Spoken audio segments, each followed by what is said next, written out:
Hi, and welcome to Moms to Shine. This is Claudine Currian, and today I have the pleasure of talking with Kirsten Flavel, a successful businesswoman, a talented photographer, and a full-time university student. Welcome. Thank you, Claudine. Welcome. Thank you for having me. Kirsten. Hopefully I've got lots to share. We'll see. Yes, well, it's a pleasure to have you Thank you. here today. Now, Kirsten, can you share a bit about yourself? Yeah, so I actually had a back injury, and so photography was my next choice. That's when I came out of the injury.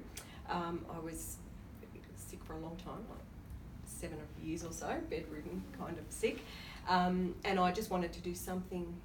You get that big epiphany, right? That's it. Life needs to be more fun than this. Yes. And so I love travelling. I wanted a camera, and I decided that the camera needed to pay for itself.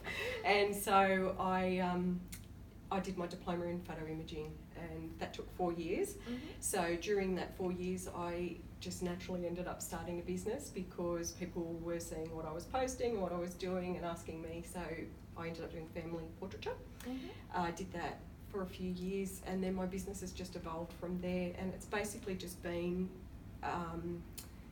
client feedback, what people needed. So the parents of the families were saying to me, I really need a corporate portrait, can you take it? You know, I'm really comfortable with you, I'd like that done. And so then it became corporate portraits, and then I've moved into branding when everybody needed more than just a corporate portrait. So basically I've just ridden this ride of I got the skills, I got the equipment, and then I just followed where I was needed, and it's been a really great journey. Wow, that sounds so great. So you mentioned earlier that you actually had a back injury. Yeah. Now, people who have back injuries like that, where they're bedridden literally, would tend to say, oh, I'm a victim, and Life's over. just wallow in it. Yeah. So what was it that drove you to do more than that, to go past it? I don't like being told I can't do things. And so I was in the workers' comp system because I did it at work, and I just pulled myself out of that and said, no, not doing it, because I've got to find a solution. They weren't looking for a cure, they were looking for a fight who was going to pay, and I just wanted my life back. Yeah. So I got out of that, and I probably did get to a point where I just thought, okay, this is how it's going to be, so I'll adjust my life. I'm not going to be able to work, I'm not going to be able to sit for long periods of time. And then I had just a miraculous healing, which was unexpected and greatly appreciated. Mm-hmm. So once I was healed, it was like, okay, now I'm going to design a life that I'm going to enjoy. It's going to support my family, my lifestyle, my children and I. And so it's hard to think back to how it was at that point. I can't remember. I don't want to remember. But there is definitely life after, if you find. And for me, it was probably ignoring the doctors and finding my own where I felt that it was. So going to the physio, doing the exercises was actually making me worse. So I actually found someone who said, do nothing, we'll kind of, I don't know how he sort of explained it, but we'll get rid of all your muscles and then we'll rebuild you. So I did nothing for a long time, wore brace, a big surgical brace, and But after that, it was, no stopping me now. So I look back now and it was a blessing. I've gotten over the injury, which is great, but to always know that you never know when life is going to change, so live every day. Live every day. Every day, yeah. Mm-hmm. Do what you do, follow the path, be open to whatever's presented, and chase it. Oh. Yeah. And from your story so far, I can see that you are living every day. Yes. Possibly, maybe there's a little bit too much living. No, that's not true. I actually, I'm very big on designing a life that you love. I actually have a very relaxed life. I don't put a lot of pressure on myself.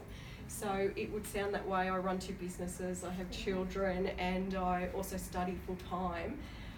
But I make time for that, and I fit that in, and there's a lot of reflection and a lot of making sure that I'm doing what I want to do to get me to where I want to be. So I take a lot of time to just sit and fit and feel and see. So I'm actually not that, to me it's not busy, although there's a lot gets done. So could you share with our audience how you go through that process? Because to anybody out there, 2 businesses, children, a full-time degree, sounds like quite a lot. It is a lot. But you said that you lead a relaxed life. So how do you do it? What's the magic? So I guess one of the biggest challenges for me was my marriage was quite restrictive, and I have left that marriage, which is good. So now I'm in a very supportive space.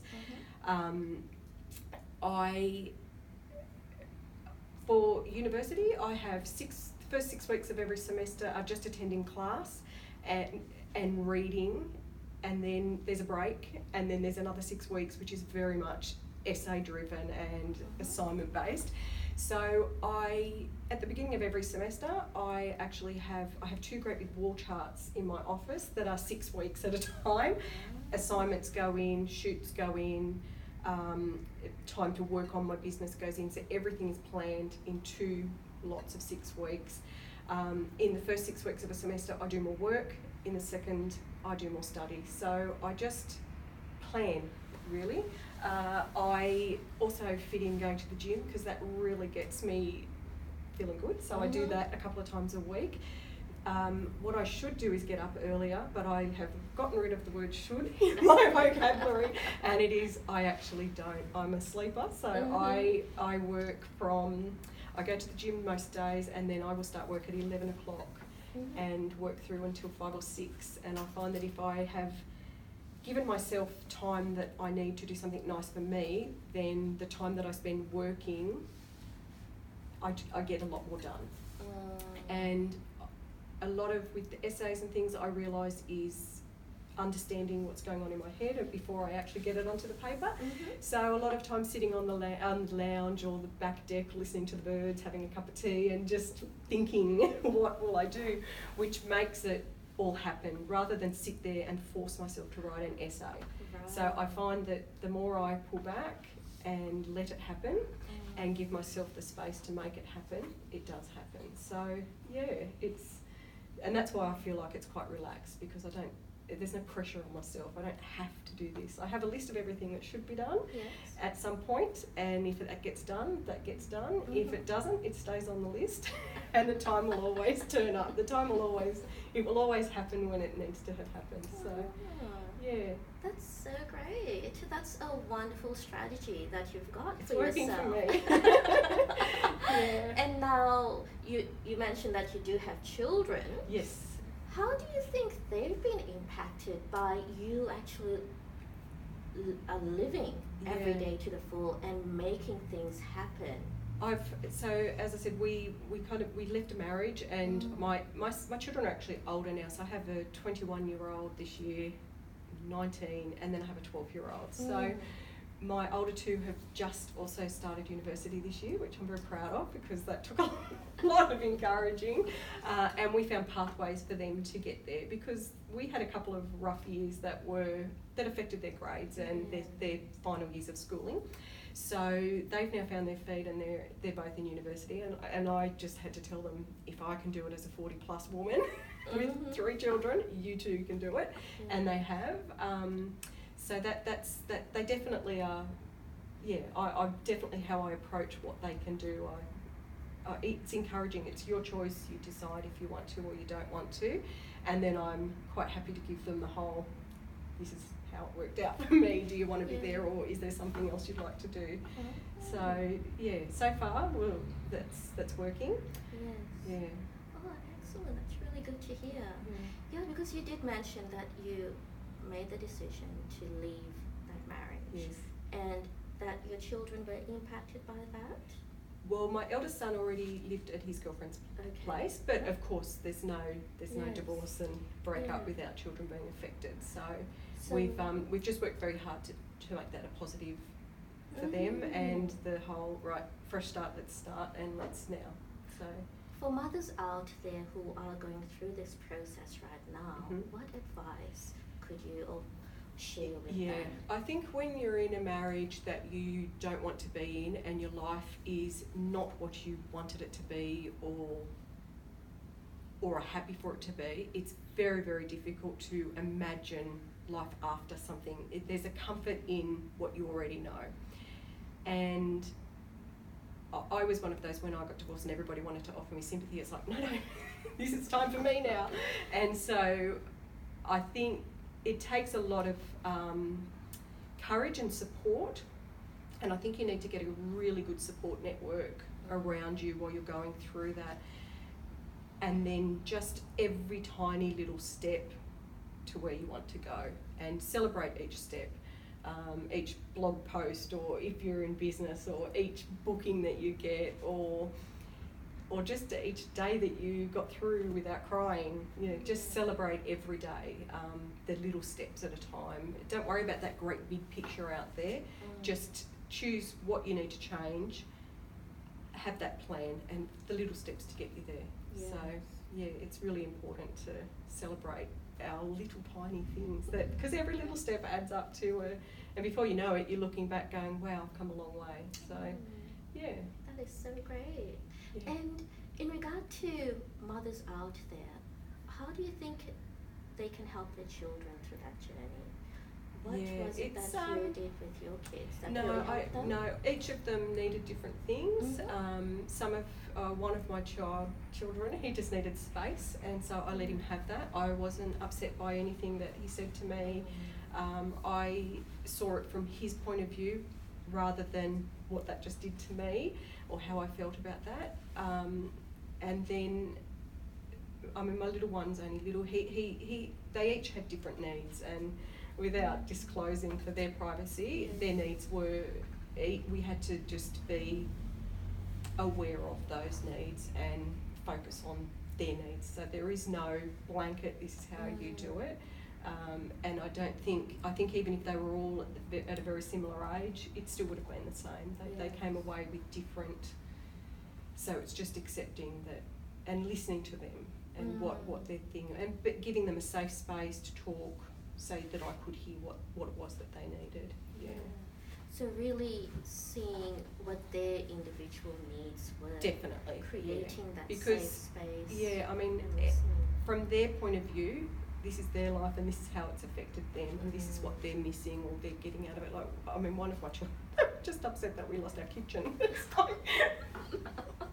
It's like, oh, okay. So I loved our kitchen. Our kitchen was so beautiful. It's like, yes, it was. So there's some funny things that they say. So just listening to little things that matter to them, and letting them be open about that, and mourn it or whatever they needed to do for that. Yeah. Oh, wonderful. That's really great, because what you're sharing right now is that you are a reflective person, and you always tune into what's going on for you, what your needs are, what the needs are of your children and other people, and really working in line with that. And I've always thought that's what the photography was, as that was my main business. So when I was working with families, it's what connects these people together, what's special about them, what's unique about their family dynamics, and you get some really great images from them being natural. So letting them, there's no posing, it's just come in, okay, what do you enjoy doing, let's do that. If children, I always had I actually tell every family before I do a photo shoot that the children are the only ones that will not get in trouble today, because the adults are the ones that have made them do this, so the adults need to behave. And we just, to take it from a fun point of view. With businesses, my biggest thing for business owners is design a life that suits you. So your business needs to fit in with your lifestyle.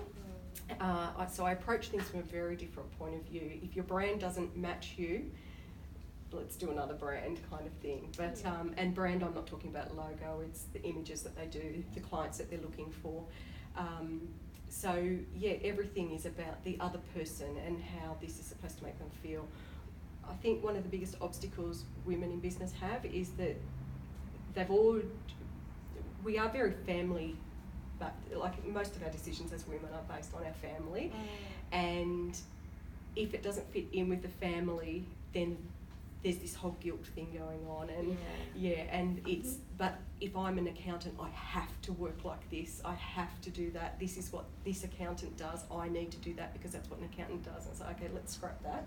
Let's go all the way back to who you are, how you want to work, who you want to work with, and then let's put together a brand and let's tell the story so that you're attracting the people that you actually want to work with. And there are definitely people that want to work the same hours as you, or so it's definitely about that person and how they're going to feel and how their business makes them feel.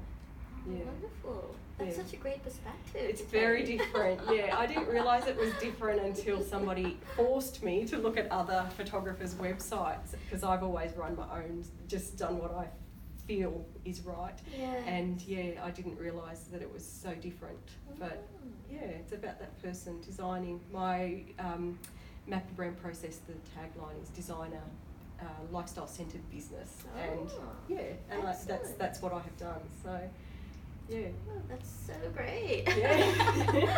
Because usually people fit in their lifestyle around their work, so you've changed the model around. I is think really it works. important. Which is how I've managed to study full time. You have a lot of, the main thing I have to do is keep going back to that wide picture, where am I going? Because it would be so great for me right now to say, I need to book in as many photo shoots as I can, I need to make as much money as I can. That's what it's all about. That's the measure of success. But for me, the measure of success is that I have the freedom to do what I want to be doing. And right now, I really want to be studying counselling, so that's what I'm doing. And I can fit my businesses around those, and most of my clients know that I think it's even on my website that I'm a student of counselling, and so I only work 3 days a week, and that's all about designing a lifestyle centred business. Oh, excellent. So what does the future hold for you? What have you planned? I haven't seen the path yet. Whatever comes.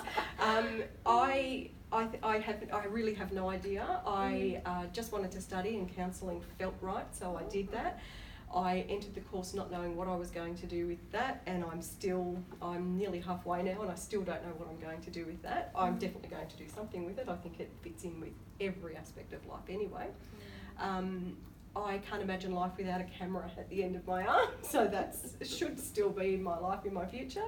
But other than that, again, what happens, I think business evolves so much. So it's only 3 years ago that I was doing corporate portraits, and it was 4 photos. Now I work with businesses and we capture image libraries of 5 to 1,000 images. So I can't tell what the future brings. What I know is that when it's in front of me, I recognise it, and if I want to go that way, I'll do that. So staying open. That is really great. So, Kirsten, what is one key message you'd like to share with our audience today? I think go back to the baby steps. So work out what you want your life to be like. I have an exercise that I use, and I call it the perfect day. And so how I started was I just decided what a perfect day would look like and what a perfect day would feel like to me. And then I worked out what parts of my life that I did every day were not on that piece of paper that I had written, and I slowly started moving those out of my life and adding in the others. But again, one step at a time. So you can't just wake up one day and do this. It'd be great if you could, but it takes time, it takes building, and every step you take is getting you there. So that's my advice. That's how I live. So if it helps somebody else, You've shared so many great strategies with us today. Thank you, Kirsten. That's what I like. That's awesome. Well, thank you for having me. That was lots of fun. Lots of laughing. That's good. Thank you so much, Kirsten. And to our audience out there, thank you so much for joining us today. And I look forward to seeing you next time at Mums to Shine. Thank you. Awesome. Yay. Oh, that was so great, Kirsten.